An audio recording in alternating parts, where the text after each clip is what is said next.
Hello and welcome to this very special episode of Search With Candour. I am Jack Chambers Ward and I'm co-hosting once again with Mark Williams-Cook. Hello, sir. Welcome back, Mark. It's been a while. Hasn't it just? Yeah, literally yesterday we recorded our best and highlights of 2025, predictions of 2026, and now we're going to talk about conferences, highlights of 2025, and what we're looking forward to in 2026. Because you've been flying around the world, talking at various different places, various different, even countries and continents and all that kind of stuff. And I think credit to you, you've done a few different talks as well. Mostly. I think a lot of people tend to pick like one topic and then like, cool, that's my talk for the rest of the year.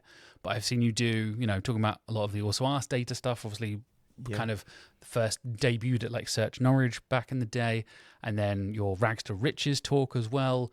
And I think it's a really cool kind of journey you've been on. And I feel like it's been a busy year for you in terms of talks. Is this the most talks you've ever done in a single year?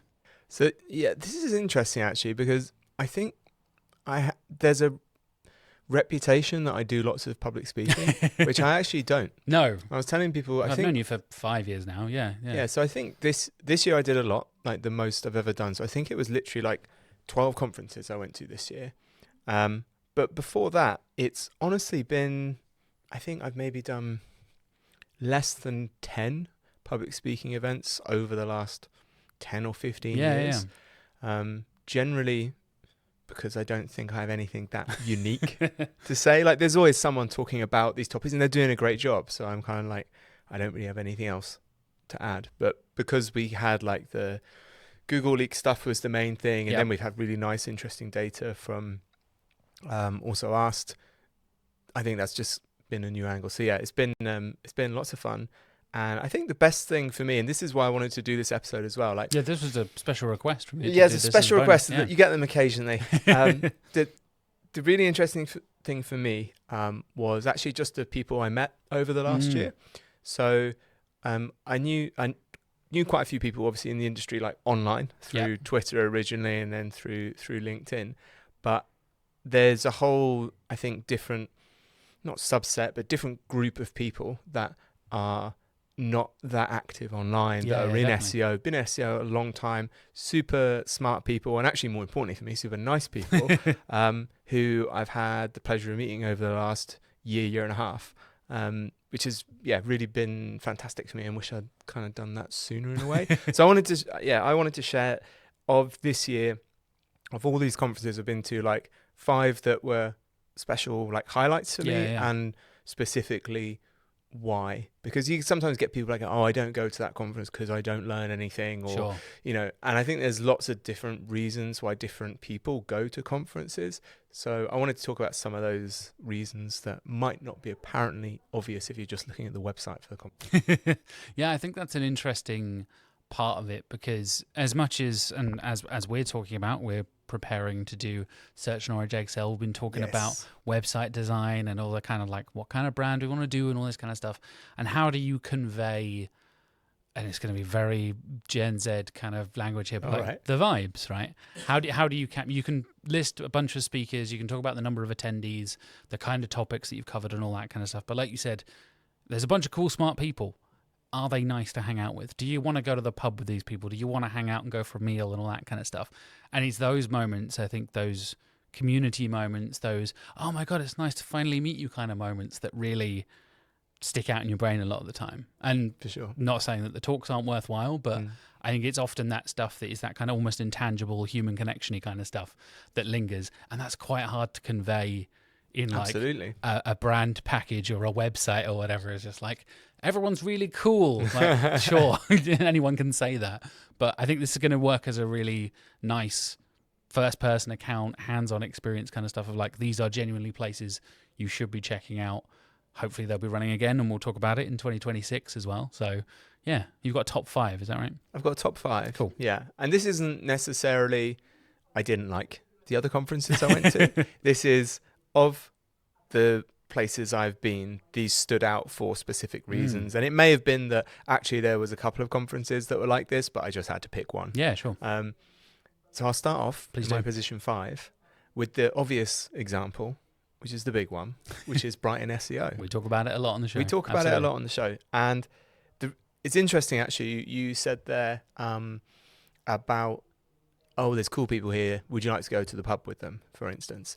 And that's a really nice place, I think, to segue into Brighton SEO, because as you know, one of the things I like about Brighton SEO and why I think it stands out is they put a lot of effort into different ways people can network, especially outside of the pub. So I know all the fringe events and stuff. Yeah, like our mutual friend Azim, I know he enjoys going for the 5K beach run early in the morning. Sure. I was at an event with him this year, and he asked me if I was coming while I was holding a pint, if I was coming in the morning for a run, and I almost spat it out on him because I don't mind, like I like running, but I am not a morning person. Like you would not want to, you would not want to network. Well, you wouldn't really even see me before like 10 a.m. honestly. But this is one of the highlights, I think, for Brighton SEO. If you want to meet people, it's, I think, the largest in Europe. Is that right? I believe so, yeah. It's like 5,000 or so attendees. Across the 2 days, so outside of like going to the pub, they do the runs. They got like litter picking stuff. You've got all of the other like fringe communities, like neurodivergence in SEO. You're involved with. We do lunches and meetups there. Also, like the live podcast that Sarah and Tasman and I do the night before on the Wednesday as well. You've also got the workshops on the Wednesday as well. It almost feels like a little festival, almost, carnival. Right? Like, exactly. And a lot of people were like, I did it last time. I stayed over the weekend as well. I came back over the weekend, so it felt like an extension of like not just come for 2 days, straight home again. Like, you know, getting the train back on a Friday afternoon can be massively stressful, and actually turning it into almost like a little festival kind of trip, like a little break as well. And I think you're right. The community, and huge credit to Kelvin and all the team there, and Joe, and absolutely, all the people that make those communities felt heard and seen. Obviously, WTS being an amazing example of that, and people like the Dutch guys at SEO Brein or Neurodivergence and SEO, or all these other amazing communities that have cropped up that get an opportunity to have a stand, have a table. Get mentioned on a website that, like you said, has 5,000 attendees coming to the conference, right? When Sarah and I started Neurodivergence and SEO, it was just kind of like, we'll see what happens. We'll start a Slack group. You know, we deal with things in slightly different ways. Maybe we can help each other. And then suddenly, we're going for lunches, meeting people for the first time, sharing horror stories and good stories and all that kind of stuff as well. And it feels like a really nice, despite being, like you said, 5,000 attendees, it's a really nice, like, community-driven thing as well, for sure. I think it's a good place as well if you want to see talks outside of SEO. I think we spoke about this today or yesterday, that, if you're working in like account management or an SEO adjacent field, there's something for everyone there. And like the SEO Mindset Crossover podcast, with Search With Candour, I know you've done a lot of stuff around like careers and personal development stuff. Yeah, personal development. So I think there's something for everyone there. And I'd probably say, to wrap up on Brighton, it's a really good place to actually meet the kind of vendors and other companies, because the stands there are big. Generally, but especially if talks going on, you have time to go and talk to people about their products, and it's not. I never get the impression it's like too salesy. They're there to chat to you. So Brighton SEO, if you haven't been, I'd say that's like a rite of passage pretty much now. If you're feels working like in SEO, especially here in the UK. Next up, number 4. Yeah, my number 4 is actually Zagreb SEO Summit, nice. Which has renamed now, if you're trying to find it, to Croatia SEO Summit. So this year, that was my first time in Croatia, and Tin, who's one of the organisers, did a fantastic job with that event. And I was trying to think why I enjoyed it so much. And this is good. We'll use our Gen Z talk here, but because this is the notes I have, was the kind of vibe there was really, really nice and welcoming. From both the organizer point of view and actually the attendees. And that is a thing that's down to the culture of the event as well. I think Brighton, for instance, has this, where if you're there, you accept like this is a very welcoming, opening space, like you said, with the inclusion of like all the kind of independent communities and everything. And some kind of more, I guess I'd call them trade showy type events I've been to historically, they're more almost adversarial, like these people here with their stalls to sell something, and you are the customer, and it feels very transactional. I did not get that at all at Zagreb. The other thing that stood out for me was I was on a panel there, and the panels were really, really well moderated. Oh, that's good. Which is quite rare, right? Yeah, Because it was actually you that taught me a bit about panel moderating, right? When I think I was trying to do it at one of the SearchNorwich events, and you were kind enough to give me some feedback of like, you don't need to ask every single person the same question, just move it along. The classic thing of like, so what do you guys think? And everybody sits there with the mic being like, do I speak first? Yeah. Oh no, please after you. Oh no, sorry, let me pass the microphone. And you get that awkward kind of thing. That, like you said, good moderating is one of those things, like I talk about when I talk about movies and stuff, right? Like, you don't notice good movie editing. You know, it's bad movie editing. Suddenly there's weird chops or like bad audio. I know what you're thinking about. You're thinking about the Queen. Yes, always. I'm always thinking about Bohemian Rhapsody. And it's that element of like, you don't think about it until you see it's bad. If a panel just goes smoothly, you're like, cool, that was a really good panel. You don't really think about it. But there is technique and skill and effort that goes into constantly being there, being present, asking the right people the right questions. I know a lot of people do like prep for panels and stuff. No, like, oh, if I want to talk to Jack, he's not very technical. If I want to speak to Mark, he's much more technical. So if I have a technical question, I'll pitch it to Mark rather than Jack. That kind of thing, I think, can help make panels run a lot smoother. So the moderator I saw as we were doing our panel as well was taking notes about what people were saying and then building on that. So they were kind of diverging from their set list of questions, because I've been on panels before where there is a set list of questions, and kind of regardless of the conversation, we come back to the set list even if you've kind of already answered that question, and then it gets a bit... It happens in podcasts as well. I talk about this all the time when I talk to people about podcast hosting. Like, when people come on the show, I usually have sort of like 5 or 10 minutes before we start recording. I'm like, so what's the kind of approach and that kind of thing? I'm like, this is a rough idea. I usually have like half a dozen to a dozen questions in bullet points on a doc that I've sent to them ahead of time. I was like, feel free to go on tangents. I'm sure we will be like, oh yeah, actually that made me think of this thing, and we go off or I saw a talk that did this thing or whatever. That is often where the magic of conversation happens, and that's why things like podcasts and webinars and panels work better than just a talk, right? That's the difference between presenting your ideas as a 20-minute slot and then having a 45-minute to 60-minute conversation. It's when you go off on those, like, oh, I would have never thought of that, to go off on that angle and stuff. And yeah, credit to the moderators there when you're taking notes and being aware of what people have already spoken about and then adjusting that accordingly. That's a skill in and of itself. So I really enjoyed that. And I guess just overall, it was very smoothly run, and everything felt very low stress, which is nice. So I was a speaker there, and I think I arrived I arrived on time. No, that's right. I arrived, so it was 2 days, and I was speaking on the second day, and I arrived kind of a quarter way through the first day, so the registration had already been done and stuff. But everyone was just kind of like, oh yeah, here's this, and the way they'd set the rooms out as well. So we're getting into small details now of conferences. The audience engagement was really good. Again, I've been to conferences and events where there's other things kind of happening at the same time. In the same building and all that kind of stuff, kind of distracts the audience, and then, you can see the speaker feels it. But this was really, really good. So really nice atmosphere.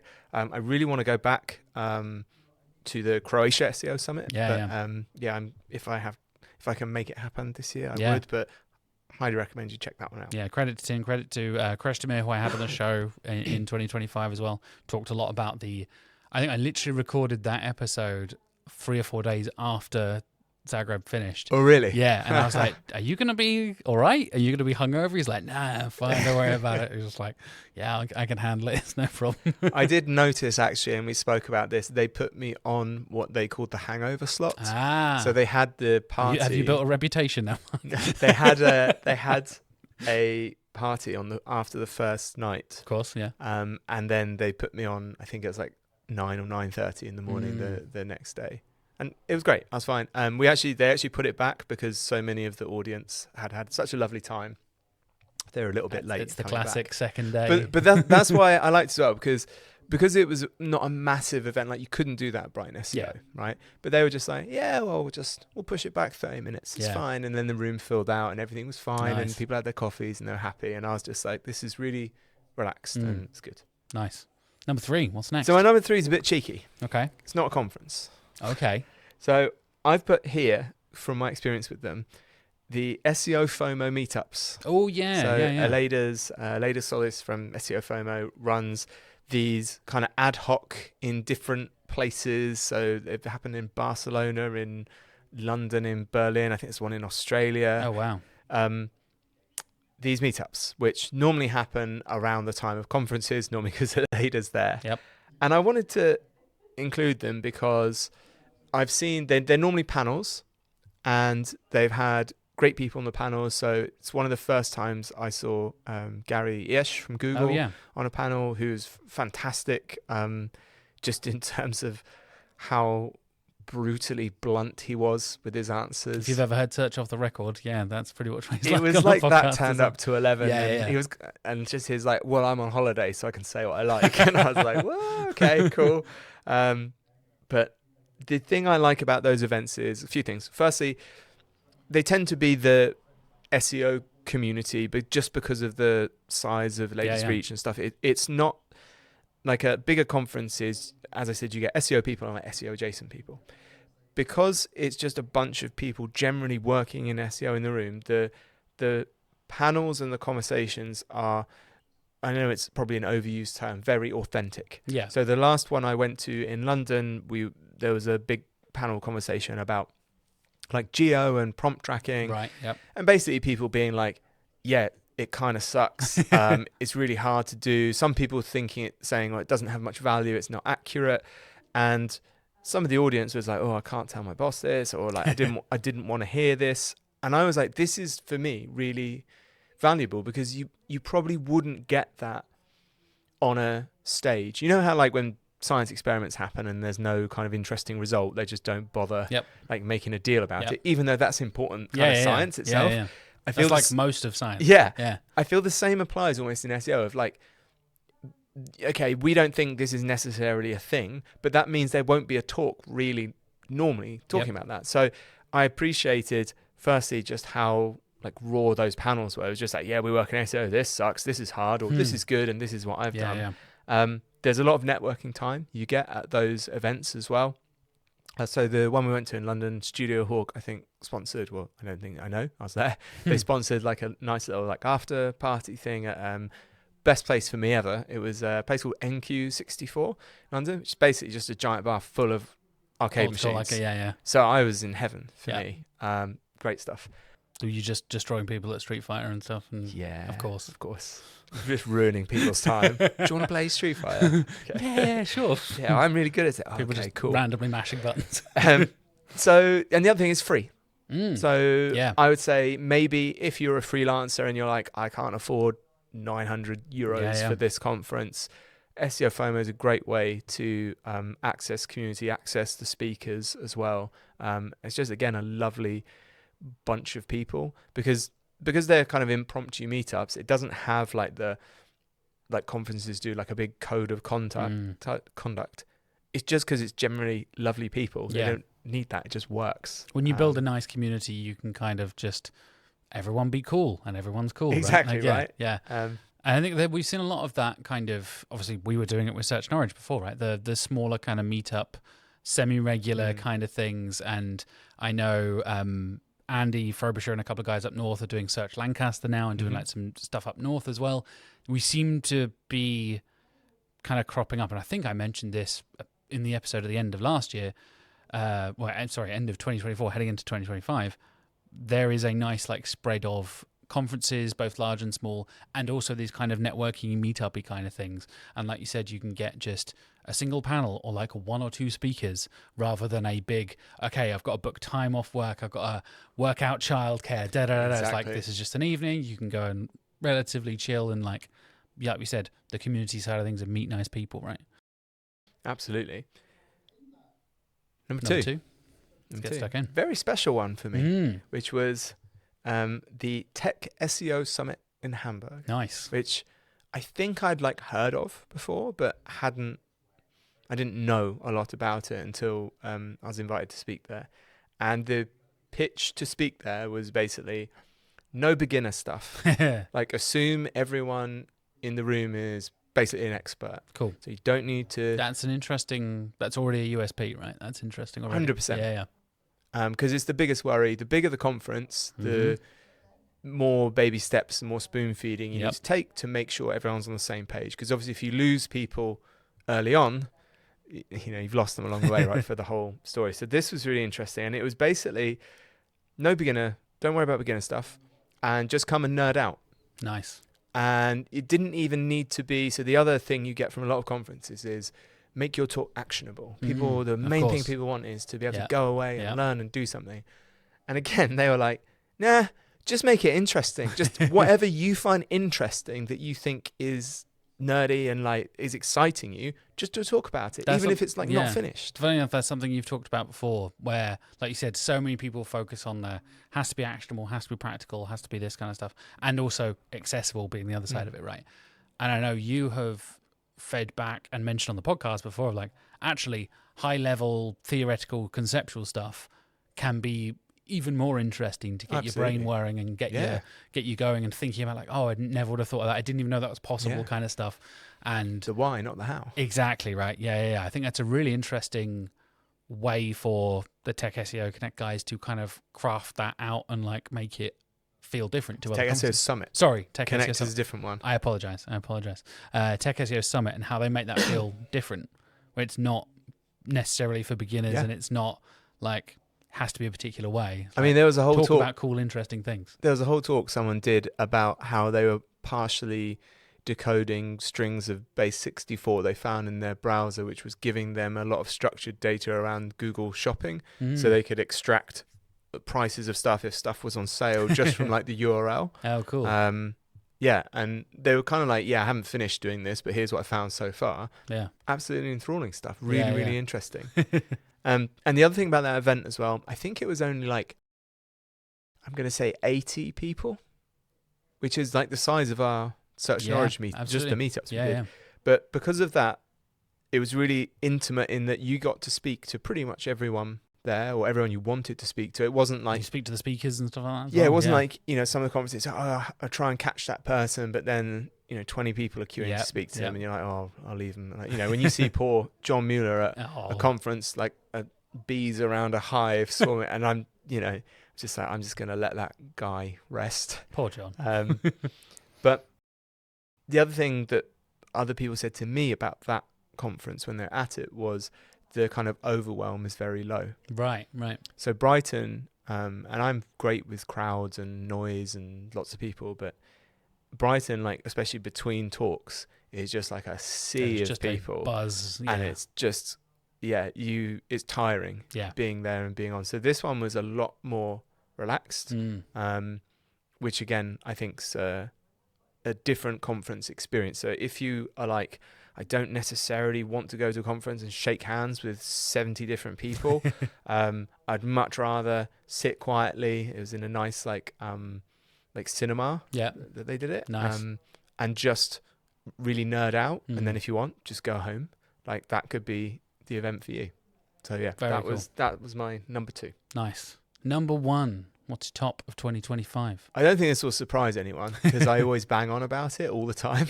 I would have guessed this. No way. So Search and Stuff Antalya. For me, that was my favourite conference of I guess when this is published last year for 2025. I went to 2024 as well, which was their first event. But I was thinking about why did I enjoy this particularly? Because I had never heard of it before I went there. It just was, again, another conference came up of, do you want to... I'd met the organisers, I think the previous year at a Take It Offline event. And it came up and I was like, I'll come and talk. And I had such a fantastic time. And then I was trying to figure out, like, what did I enjoy about this conference that I didn't get maybe other places?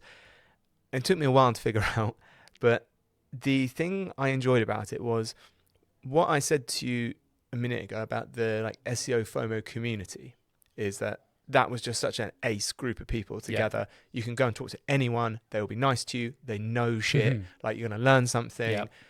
People will just help you. The way the Search and Stuff Antalya started was they had the Search and Stuff community first, and they were doing all these smaller meetups.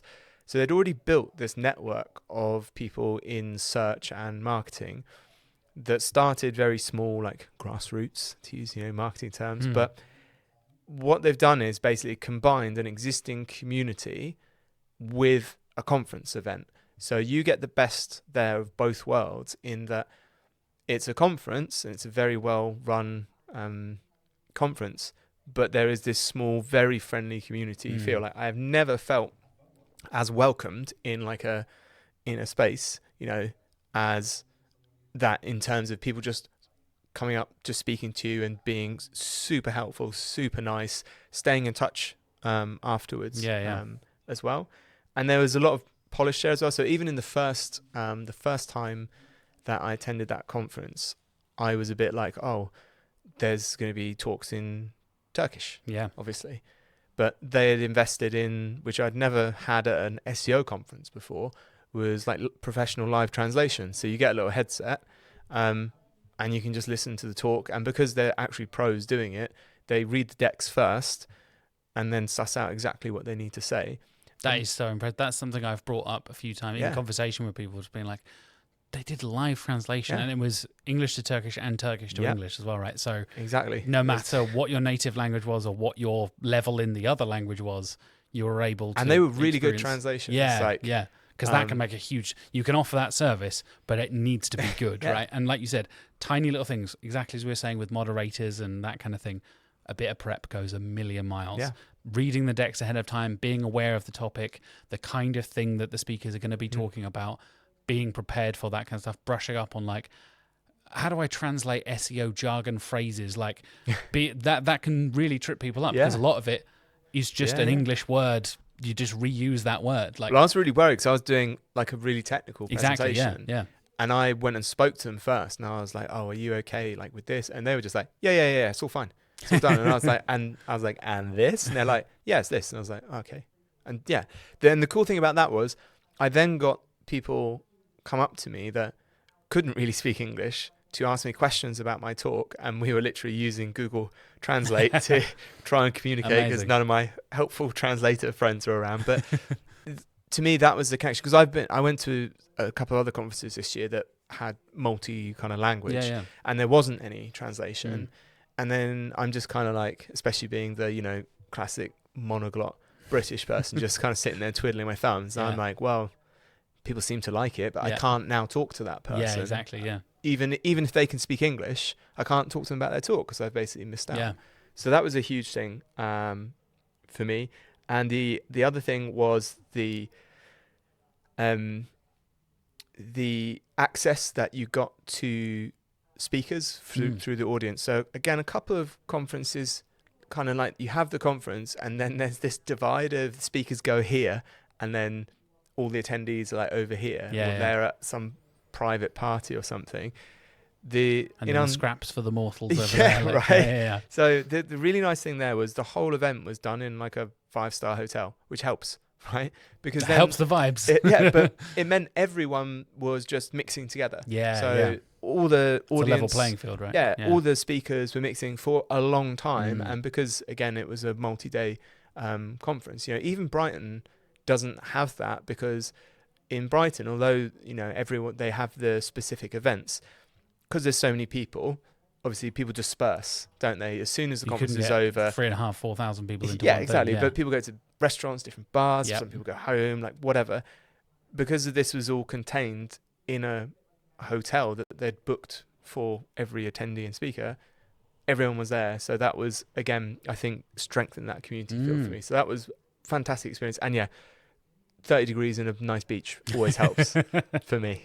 That does help a little bit. Yeah, that definitely does. Awesome. Well, folks, go and check out those conferences. I'll put links for all of the websites and stuff like that. You can check out their dates for 2026, because we're going to talk about conferences in 2026, what we're looking forward to. And I guess we'll kick things off with some February things that are happening. Go. WTSFest London. Nice. I'm going to be going to my first WTSFest. Same. Very exciting. I know, right? Yeah. I'm quite nervous about that. Me too. Like, I've obviously known Reach for a few years now, speaking to Erin as well, and like, I've been like, oh, I've always wanted to go. I've heard nothing but amazing. Yeah, Every right. time I have a member of that community on the podcast, it's the thing they will talk about at the first given opportunity. Whether I say like, oh, is there anything you'd recommend? Like, I do the recommendations at the end of each episode. Every time. WTS community is so good. WTSFest, and exactly what you're saying there about what a lady has been doing around the world. We now have WTSFest in Berlin, in Philadelphia, Australia, all around the world. Like, absolutely crazy that, you know, again, the credit to what Arij has built over the years is like what started off as, oh yeah, it's a nice little place for like-minded people to hang out, people of, you know, marginalized genders and all that kind of stuff to hang out, and now has transformed into this huge part of the industry. And so many people I speak to, and they're doing like maybe projects together, or they've done talks, and I meet them, and when I'm like, so how did you two meet? They're like, oh, we met at WTS. And I'm like, because they'd be like fantastic friends now. Yeah. Perfect example of that is Sam and Tori from Grey Dot. Oh, really? They met through WTS. Neither did I until I had them on the show. I assumed they'd known each other for years, or they'd worked at like, oh, we worked at an agency together previously, and then we thought we'd start our own thing or anything like that. It was like, no, we met through WTS and we realized we're like-minded and we complement each other in a business sense. So we started the Grey Dot company. I was like, that is how impactful community can be. Right? So I've tried to feed this back to Arij every time it happens, but I've just given up now because it's happened quite a lot. But I found it amazing that, like you said, I was like, this connection exists because of something you'd built. And now these people are like super happy or successful because they've, you know, helped each other, empowered each other, whatever. And feeding their families because, And I was like, that's such a cool thing. Yeah. So, and obviously WTS is, as you said, grown massively as well over the last few years. And, you know, we came on board with Also Asked like as a partner quite early on. I think we missed 1 year. My bad there. But really looking forward to it. Hope we don't spoil it with our presence. You know, men just ruin everything. Yeah. Interesting enough, I've also like, to get a slightly different perspective, people from Candour have been before. Yeah. Like some of the guys here, some of our digital PR team and SEO team have been and said they had an amazing time, and like it was little things like the catering is incredible. I'm like, that seems like such a silly thing to say. But again, because like you're saying about search and stuff, if it's kind of contained in one location and you are providing food, if the food is bad, that makes a massive difference. For sure. And kind of what we were saying about the moderation and all that kind of stuff, you notice when it's bad. When it's fine, but when people say, oh, the food was really good, you know it must have been really, really good. And also people who have sponsored before. So I spoke to Patrick from Sightbulb, being like, it was even as, like you said, us going as just default white guys to a non-binary women-focused like conference feels kind of intimidating and weird. Of like, oh, I don't want to like do the wrong thing. Shoes on the other foot now. Exactly right. Yeah. Nice to feel like make me feel like a marginalized group for once. Like, yeah, why not? And Patrick just said he had an amazing time and how friendly everyone was and stuff like that. And obviously, you know, Jojo from Sightbulb was such an active member of that community as well. And I was thinking like, man, yeah, that sounds really, really cool. And I'm really excited to finally get the opportunity to see that side of things. It's always been something same. I've been excited and intrigued by. Not long now. Indeed. Moving on to March. What's next? So in March, we have the SEO Brein Meetup. Yeah. Nice. So you're on. Got my socks. You got the socks. Shout out to Martin and Euron. There you go. Wearing my SEO Brein socks. So this is kind of another cool story for me because this is another example. So Euron's like building this SEO community in the Netherlands, and again, similar to search and stuff, it's like a community, and I guess similar to WTS, it's a community first approach that has spawned meetups and culminated into a conference, which I think is such a good way to do it rather than building the roof first and then trying to build the foundations. They've also done meetups with the search and stuff crew as well. So before Spotlight, the SEMrush event in Amsterdam, they did a joint meetup. As you said, SEO Brein's been at Brighton SEO. And again, I went to those meetups.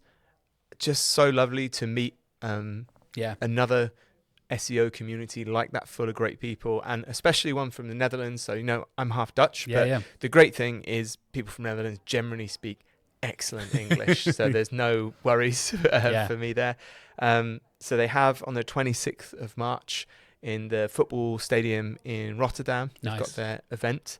They have some speakers that I know have been confirmed, but I don't think they've all been announced yet. So we won't spoil it, but SEO Brein.nl, you'll put the links in the description if you want to go check out as they are announced. Absolutely. We're going to move forward to May now.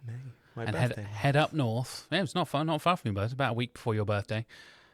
Head up to Manchester, hang out with Charlie Whitworth and the crew at Hive MCR, which again I've heard fantastic things about. I know our very own head of search, Tabby, was on a panel last year. Yes, she was. Had a fantastic time, and I've heard nothing but great things. A lot of the SEOs working up north, the guys at Deviation, like Andy Frobisher, all those guys in kind of like Yorkshire and Lancashire, saying how amazing that community is up there.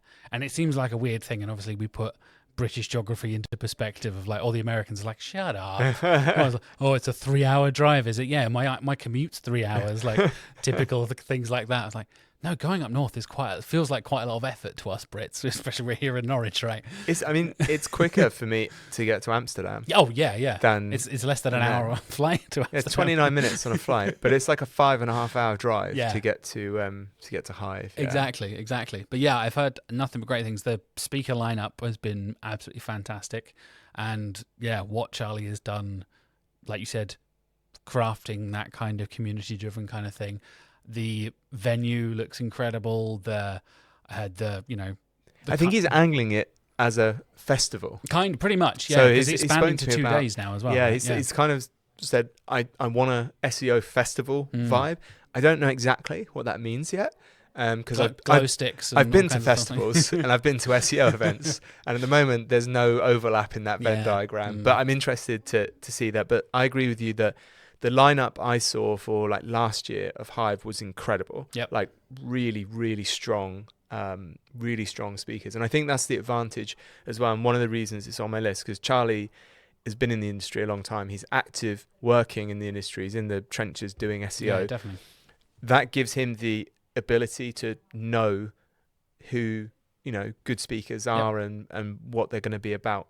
I think that's the difficulty that some of the larger conferences have when they have larger teams as well that are helping choose pitches, and especially, which I fully support, giving opportunities to new speakers as well. Yeah. But then there is obviously a massive job around quality assurance and is this, because especially for the bigger events, like it just would be a humongous 100%. Task to try and even if you get someone's deck, you can't necessarily know what they're going to say. I mean, like my decks are mostly just pictures of stuff. Like when we were, can I have the deck after you talk? Well, you can, but it's not going to mean a lot. Yeah.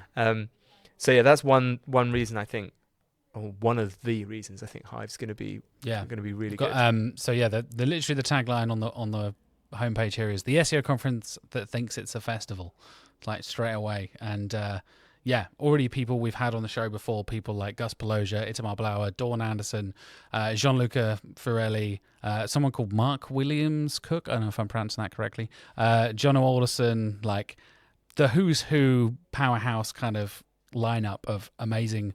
And again, it's a combination of panels, talks, all kinds of stuff, and loads of different topics as well, which I think is really, really cool as well. And yeah, I'm so intrigued. I nearly went last year, but I ended up having to do something else. So like bought a ticket and then I was like, no, I can't actually make that work. It's a long way. It is, yeah, genuinely, yeah. I've got some family up north, but it's like the other part of the north. It's like it's not close to Manchester. That's So yeah, 21st, 22nd of May, 2026. If you're heading up to Manchester, go and check it out. Like we said, it's now expanding to 2 days as well, which is very, very cool. And getting that festival vibe going, hopefully. What's next? The 26th of June is next, which is Search and Stuff, but in London. Aha! So this is going to be their first event in London, or first conference, I should say, in London, not event. It's going to be at the Emirates Stadium. Any Arsenal fans out there? Yeah, quite a venue to pick for the kind of opening event. I told a few people about this already, and they're like, "Oh my god!" I'm like, "Just to clarify, it's not on the pitch. We're not expecting like 40,000 people. Like, oh, it's the biggest SEO conference ever with your little PowerPoint in the middle of the pitch." Exactly. Yeah. Like, so I got a little sneak preview from Yamor, the main organizer of some of the confirmed speakers. So I've got some big names. Leda Solis will be there. Lazarina Stoy, who I think was in both our picks brilliant talk about Brighton a few SEO. months ago, for Brighton SEO, so all about kind of machine learning. And who's on this list as well? Arij Abu Ali from WTS. Lovely. It's going to be I saw there, Arij speak at MozCon in 2025. Fantastic talk. Yeah. I think she did the Brighton keynote as well a couple of years ago. 3 years ago. Which is what inspired me to start Neurodivergence in SEO. It's all about community and stuff, and yeah. Always having an impact. I know, right? Yeah. Alex Moss. Nice. Super smart guy. Alex, seen him talk about MCP and stuff recently. Always loved bending his ear afterwards as well. So really, really strong lineup. Very exciting because it's bringing that community as well all together in London, because I'm aware if you are in the UK, obviously, while search and stuff is great, Antalya is pretty far away. It's like a 4-hour flight. It's not possible for everyone to go there. So this should be a lot more accessible. So super excited for that one. Nice.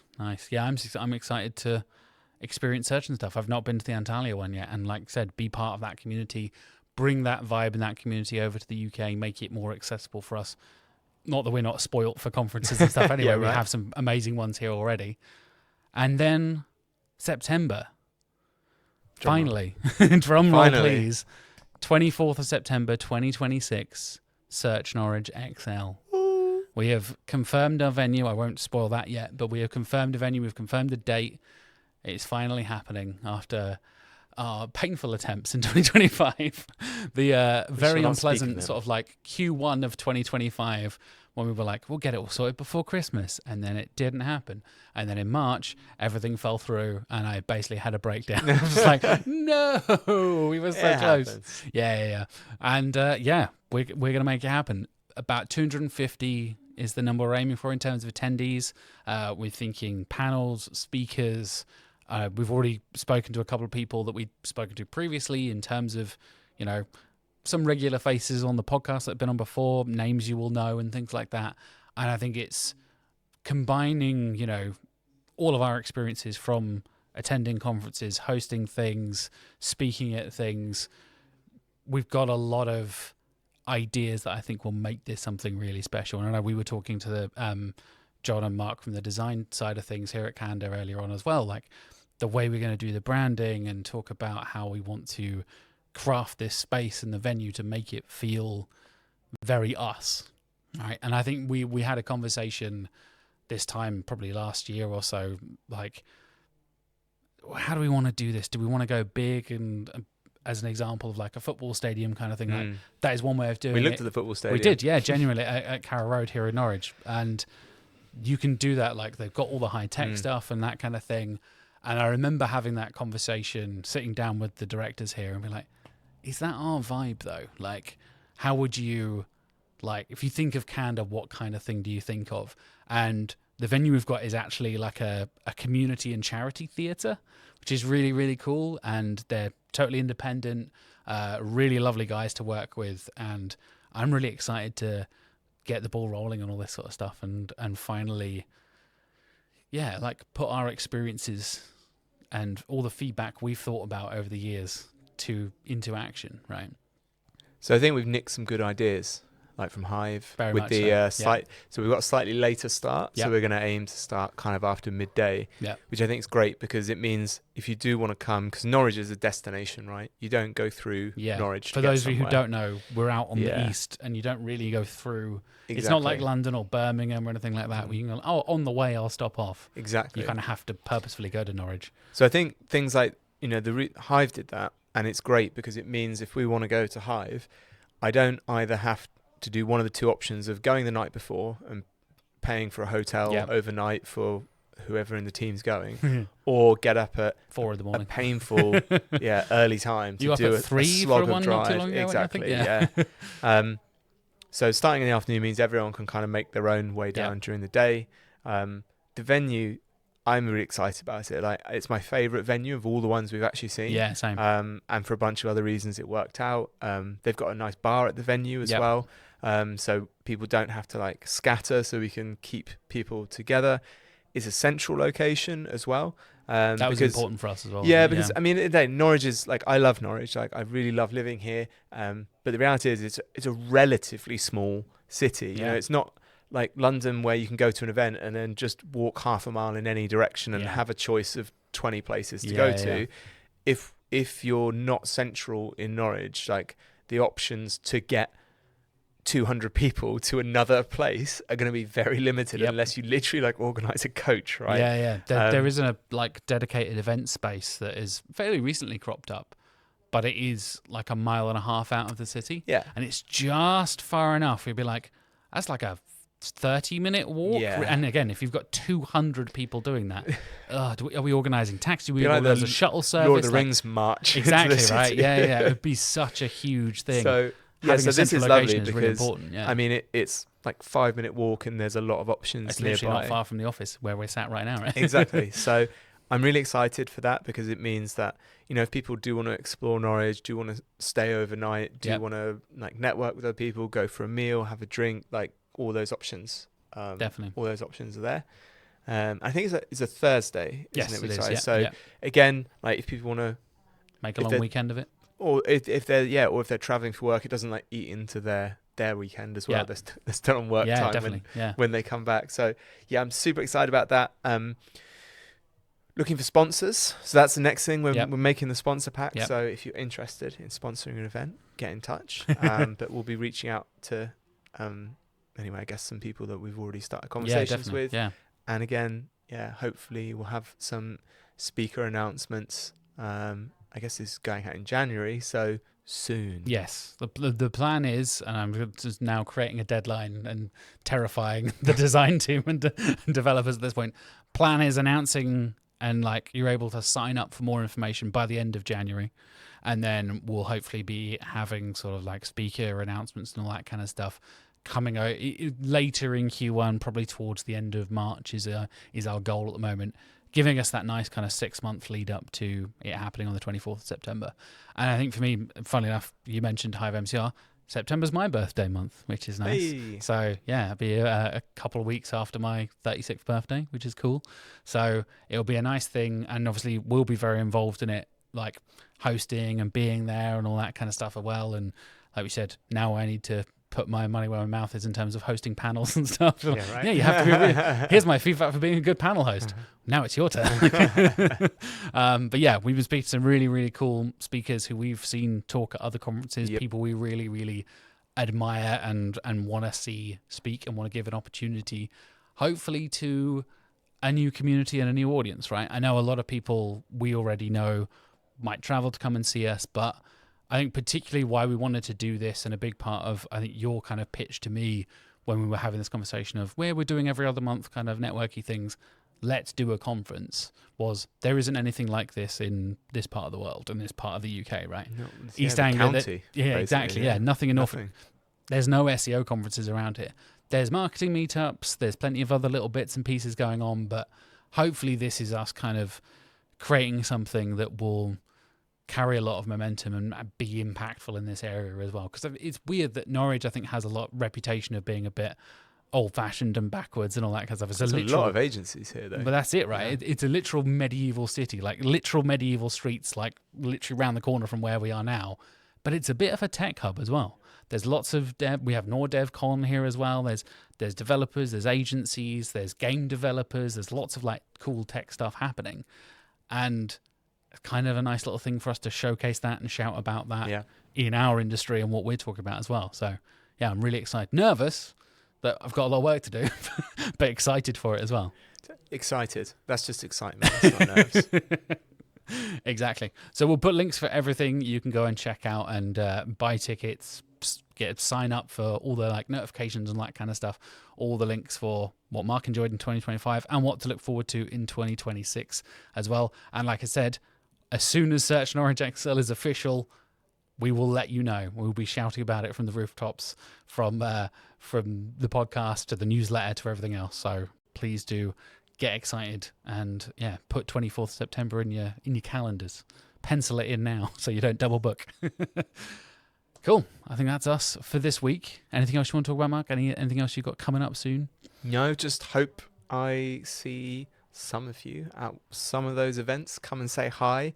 I get that sometimes where people see me at events, especially if I've spoken with them, like, oh, you looked busy or didn't want to disturb you. Just disturb me. Come say hi. I'm much nicer in person than I am online. So I feel like you've built up a reputation of LinkedIn Mark and like in-person Mark are two very different people. I had 3 people say to me, oh, you're much nicer than I expected.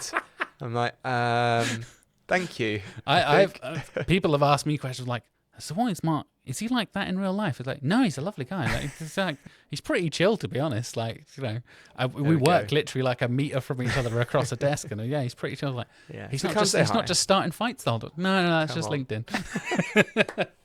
Anyway, thank you so much for watching and listening. Wherever you're watching and listening, go and follow Mark. Go and check out Core Updates to get all the updates from us every single Monday morning as well. If you want the latest SEO news, summaries of all your SEO tips and all that kind of stuff as well. And go and check all that stuff out. And we'll be back Ciao. in the not too distant future.